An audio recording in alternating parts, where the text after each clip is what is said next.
आज हम बात करेंगे प्री एक्लेम्सिया के बारे में। ये क्या कंडीशन होती है, इसमें क्या सिम्टम्स होते हैं, ट्रीटमेंट कैसी की जाती है। जब किसी को ब्लड प्रेशर होता है प्रेगनेंसी में, तो आपके डॉक्टर एवेलुएट करते हैं कि आपको ब्लड प्रेशर की मेडिसिन किस मिकदार में कब से शुरू करनी चाहिए। अगर प्री एक्लेम्सिया बहुत ही सीवियर हो जाए तो ब्रेन भी अफेक्ट हो जाता है। ये इंपॉर्टेंट है कि किसी को प्री एक्लेम्सिया डेवलप हो रहा है तो वो रेगुलर चेक कराए, अपनी ट्रीटमेंट को फॉलो करें। अस्सलाम वालेकुम नाज़रीन, doctor Shumaila Hanif, consultant obstetric gynaecology, Fatima memorial hospital Lahore. आज हम बात करेंगे प्री एक्लेम्सिया के बारे में। ये क्या कंडीशन होती है, इसमें क्या सिम्टम्स होते हैं, ट्रीटमेंट कैसी की जाती है, क्या इसको अवॉइड किया जा सकता है या नहीं। प्री एक्लेम्सिया एक प्रेगनेंसी की कॉम्प्लिकेशन होती है। ख़ासतौर पर ये उन पेशेंट्स को होती है जिनको प्रेगनेंसी में ब्लड प्रेशर डेवलप होता है, तो लिहाजा ये ब्लड प्रेशर डेवलपमेंट की एक कॉम्प्लिकेशन है जिसको हम प्री एक्लेम्सिया कहते हैं। ये दोनों माँ और बच्चे के लिए लाइफ थ्रेटनिंग सिचुएशन भी हो सकती है। इसलिए ये इंपॉर्टेंट चीज़ है कि अगर किसी की प्री एक्लेम्सिया जैसी कंडीशन डेवलप हो रही है तो उन्होंने अपने डॉक्टर को रेगुलरली दिखाना है ताकि उनकी बाकायदगा रेगुलर ट्रीटमेंट हो सके। प्री एक्लेम्सिया हम तब डिफ़ाइन करते हैं जब किसी प्रेग्नेंट खातून को ब्लड प्रेशर के साथ उनके किडनी अफेक्ट हो जाए और किडनी से जो प्रोटीन है वो यूरिन में निकलने लग जाए, जिसको हम प्रोटीन यूरिया कहते हैं। तो ये प्री एक्लेम्सिया की डेफिनेशन है। ऐसी कंडीशन में ना सिर्फ किडनी डैमेज होते हैं पर बॉडी के और अज्जा भी असरअंदाज हो जाते हैं, जैसे कि लिवर अफेक्ट हो जाता है, लिवर एंजाइम्स बढ़ने लग जाते हैं, ब्लड के अंदर प्लेटलेट्स कम हो जाते हैं जिसको हम लो प्लेटलेट्स कहते हैं, जिससे फिर ब्लीडिंग होने का खदशा हो जाता है। अगर प्री एक्लेम्सिया बहुत ही सीवियर हो जाए तो ब्रेन भी अफेक्ट हो जाता है और कई दफ़ा पेशेंट्स को ब्लड प्रेशर की सूरत में झटके पड़ने लग जाते हैं जिसको हम एक्लेम्सिया कहते हैं। ये प्री एक्लेम्सिया की कंडीशन ना सिर्फ माँ के लिए डेंजरस है, ये बच्चे के लिए भी उतनी ही डेंजरस है। बेबी को जाने वाली खुराक कम हो सकती है जिसमें बच्चे की ग्रोथ रिस्ट्रिक्शन हो जाती है। कई दफ़ा बच्चे के आसपास का पानी बहुत कम हो जाता है, बच्चे की मूवमेंट्स कम होने लग जाती हैं और अगर इस कंडीशन को टाइमली डील ना किया जाए तो कई दफ़ा बच्चे की पेट में डेथ भी हो सकती है। एब्रप्शन एक और प्रॉब्लम भी कॉम्प्लिकेशन है जो हो सकती है। एब्रप्शन हम एक मेडिकल वर्ड है, इसका मतलब है कि जो आवल है वो पेट के अंदर फट गई है और बच्चे को जाने वाला जो खुराक है, खून है, वो बिल्कुल ख़त्म हो गया है और इसके साथ बच्चे की पेट में डेथ हो सकती है। तो ये सब कॉम्प्लिकेशंस प्री एक्लेम्सिया की हैं। इसलिए ये इम्पॉर्टेंट है कि किसी को प्री एक्लेम्सिया डेवलप हो रहा है तो वो रेगुलर चेक कराए, अपनी ट्रीटमेंट को फॉलो करें। ज़्यादातर प्री एक्लेम्सिया 5वें महीने के बाद डेवलप होता है।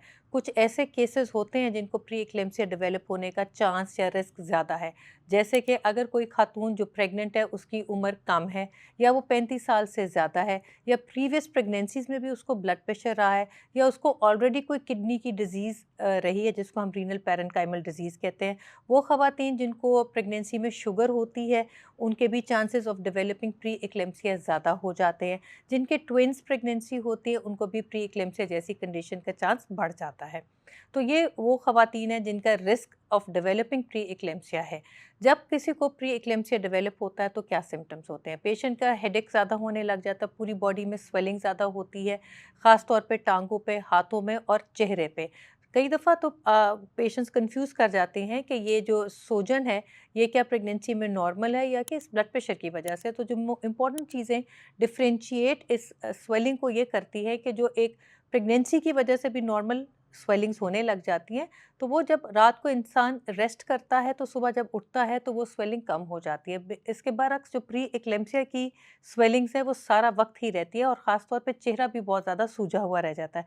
साथ में सर की दर्द बहुत होती है, कई दफ़ा धुंधला नज़र आने लग जाता है, पेट के ऊपर वाले हिस्से में भी दर्द हो सकती है, जिसमें हम कहते हैं कि जब लिवर अफेक्ट होता है तो इसलिए उनको पेन होने लग जाती है। बच्चे की मूवमेंट भी कम हो सकती है और कई दफ़ा झटके भी लगने लग सकते हैं। जब किसी को ब्लड प्रेशर होता है प्रेगनेंसी में तो आपके डॉक्टर एवेलुएट करते हैं कि आपको ब्लड प्रेशर की मेडिसिन किस मिकदार में कब से शुरू करनी चाहिए। क्या एक टाइप ऑफ मेडिसिन काफ़ी है या कई दफ़ा 2 डिफरेंट ब्लड प्रेशर की मेडिसिन आपको दी जाती हैं। इसके साथ आपके मुख्तलिफ टेस्ट किए जाते हैं जिससे ये एवेलुएट होता है कि आपकी बाकी बॉडी के ऑर्गन्स के ऊपर ब्लड प्रेशर से कोई नुकसान हुआ या नहीं, जिसके लिए हम यूरिन कंप्लीट एग्जामिनेशन करवाते हैं। जब उसमें प्रोटीन नज़र आता है तो हम डिफ़ाइन करते हैं कि ये औरत को प्री एक्लेम्सिया हो गया है। लिवर फंक्शन टेस्ट किए जाते हैं ताकि लिवर अफेक्ट है या नहीं ये पता चले। साथ में सीबीसी में हमें प्लेटलेट कंसंट्रेशंस देखनी होती है। बेबी के तरफ जाता हुआ जो खून है या प्लेसेंटल ब्लड फ्लो है, इसको भी वक्तन फ़वक्तन हमने जांच करनी होती है। इसलिए क्योंकि हमें पता है कि ऐसी कंडीशन में, प्री एक्लेम्सिया की कंडीशन में बच्चे की ग्रोथ रिस्ट्रिक्शन होती है। तो ना सिर्फ बच्चे का जो नॉर्मल अल्ट्रासाउंड होता है जिसमें हमें सिर्फ बेबी का साइज़, पानी की मिकदार ये पता चलती है, स्पेसिफिक अल्ट्रासाउंड हम कहते हैं जिसको हमें डॉपलर अल्ट्रासाउंड कहते हैं, जिसमें प्लेसेंटल ब्लड फ्लो पता चलता है, बच्चे की अपनी मिडल सेरेब्रल आर्टरी के ब्लड फ्लोज होते हैं, डक्टस वेनोसस के ब्लड फ्लोज हम एवेलुएट करते हैं। बहुत दफ़ा ये होता है कि जब पेशेंट को मॉनिटर किया जाता है और ऐसी कंडीशन पता चले कि जब हम समझें कि माँ को कॉम्प्लिकेशंस हो रही हैं, उस सिनेरियो में हमें वक्त से पहले डिलीवरी करनी पड़ती है। इसी तरह अगर हमें अल्ट्रासाउंड से ये ज़ाहिर हो रहा है कि बच्चे को बहुत ज़्यादा मसला हो रहा है, उस सूरत में भी हमें वक्त से पहले डिलीवरी करने की ज़रूरत पड़ती है। सो वो सब ख़वातीन जिनको प्री एक्लेम्सिया, कई दफ़ा तो इतना ज़्यादा सीवियर प्री एक्लेम्सिया होता है कि ऐसे पेशेंट्स को तो हम अस्पताल में दाखिल रखते हैं जब तक कि वो डिलीवर ना हो। उनका रेगुलर चेकअप होना बहुत ज़रूरी है। हर हफ्ते ही उनके blood test, urine test repeat हो रहे होते हैं। अल्ट्रासाउंड्स भी हर हफ्ते या कई दफ़ा उससे भी जल्दी-जल्दी हमें रिपीट करना पड़ता है। जब तक हमें ये लगता है कि एक पेशेंट और उसके बच्चे के लिए हर जो कंडीशन है वो सेफ़ है, उतना ज़्यादा हम प्रेगनेंसी को बढ़ाते जाते हैं जब तक कि हम समझें कि अब सेफ़ली ये डिलीवर हो सकता है। पर कभी भी हमें लगा कि माँ या बच्चे दोनों को जान को ख़तरा है, उस सूरत में हमें फ़ौरन डिलीवरी का प्लान करना पड़ता है। नॉर्मल डिलीवरी भी हो सकती है, पर कई दफ़ा ऐसी कंडीशन होती है कि जिस वक्त हमें डायरेक्टली सिज़ेरियन की तरफ भी ऑप्ट करना पड़ता है। जो एक इम्पॉर्टेंट चीज़ आपको ये पता होनी चाहिए कि क्या ये सारी कंडीशन प्री एक्लेम्सिया ये प्रिवेंटेबल है, क्या हम इसको अवॉइड कर सकते हैं या नहीं? इसके बारे में जो कुछ बातें हमें आपको पता होनी चाहिए। नंबर 1 तो पहले ये कि ये डेवलप क्यों होता है? डेवलप इसलिए होता है कि जब आवल बनती है, जो ऑलमोस्ट जब प्रेगनेंसी ठहरती है, जो बच्चा है यूट्रस की दीवार को चिपकता है, तो वहाँ ब्लड फ्लो बच्चे की तरफ जाने लगता है, वहाँ आवल बनने लग जाती है। कई दफ़ा ये जो आवल डेवलप हो रही होती है, ये डिफेक्टिव डेवलप होती है, जिसकी वजह से आगे जाके ऐसी खवातीन को ब्लड प्रेशर और प्री एक्लेम्सिया की शिकायत रहती है। इसलिए हम हमेशा रिकमेंड करते हैं कि जब आपका एनटी स्कैन यानी कि नकल ट्रांसलूसेंसी स्कैन कराते हैं, जो कि 11 से 13 हफ्ते के बीच में कराते हैं, जो एक down syndrome screening ultrasound test है, इस वक्त हम एडवाइस करते हैं कि आपके यूट्राइन आर्टरी डॉपलर्स को भी टेस्ट किया जाए। यूट्राइन आर्टरी वो माँ की ब्लड वेसल्स हैं जिससे यूट्रस को ब्लड फ्लो जा रहा होता है। इसका डॉपलर्स को हमें असेस करना पड़ता है और फिर एक कंप्यूटर में एक सॉफ्टवेयर होता है जिसके अंदर इसकी वैल्यू को एंटर किया जाता है और फिर जो फाइनल वैल्यू निकलती है उससे हम पेशेंट को कैटेगराइज करते हैं कि वो हाई रिस्क हैं या कि लो रिस्क हैं। वो ख़वातीन जिनका हमें ये आइडिया हो कि उनकी वैल्यू से हमें पता चल रहा है कि इनको आगे जाके 5वें महीने के बाद इनको प्री एक्लेम्सिया जैसी कंडीशन डेवलप हो जाएगी या ऑलरेडी इनके प्रीवियस रिस्क फैक्टर्स ऐसे हैं, जैसे कि प्रीवियस प्रेगनेंसी में इनको ब्लड प्रेशर थी, ये ऑलरेडी प्रेगनेंसी से पहले ब्लड प्रेशर रहा है, या इनको शुगर है, या इनके ट्विन प्रेगनेंसीज़ हैं, या इनको ऑलरेडी कोई किडनी का डिजीज़ है, या ये जो हमने अभी टेस्ट बताया इसकी वैल्यू में ये हाई रिस्क कैटेगराइज हो रही है। इन सब पेशेंट्स को, ख़वातीन को हम लो डोज एस्प्रिन देते हैं, जो कि हमें 12 हफ्ते से शुरू करनी पड़ती है और इसकी मिकदार होती है 150 मिलीग्राम, 150 मिलीग्राम एक गोली रोज़ाना ये हम देते हैं और ये 8वें महीने तक जाती है।